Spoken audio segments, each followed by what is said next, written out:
నమస్కారం. ఎందుకని కుంతీదేవి కృష్ణుడిని కష్టాలు కావాలని కోరుకుందో మీకు తెలుసా? ఆనందంగా సుఖంగా ఉండాలని మనం ఎప్పుడూ కోరుకుంటాం కదా. దీనికి కారణం మన ఆత్మస్వరూపమే సచ్చిదానంద స్వరూపం. ఆనందమే మన సహజ స్వభావం.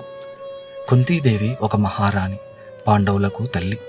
కృష్ణుడికి అత్త మాత్రమే కాదు, ఆమె పరమభక్తురాలు. అయినప్పటికీ ఆమె శ్రీకృష్ణుడిని సుఖాలు కాదు, దుఃఖాలే ఇవ్వమని కోరుకుంది. అదే కుంతీ స్తుతి. కురుక్షేత్ర యుద్ధం తర్వాత అశ్వత్థామాస్త్రం నుంచి గర్భంలో ఉన్న శిశువును కృష్ణుడు రక్షించిన దివ్యమైన ఘటనను కుంతీదేవి చూసింది.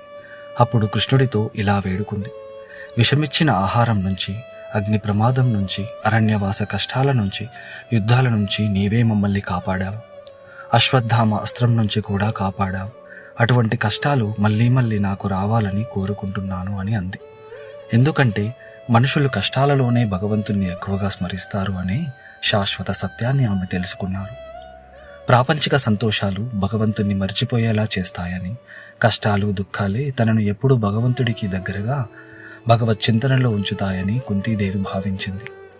కృష్ణుడు తమ కోసం తప్పక వస్తాడని, ఆయన దర్శన భాగ్యమే సర్వ భయాలు, బాధలు, బంధాలు ఇంకా జనన మరణ చక్రాల నుంచి విడదీస్తాయని ఆమె నమ్మారు.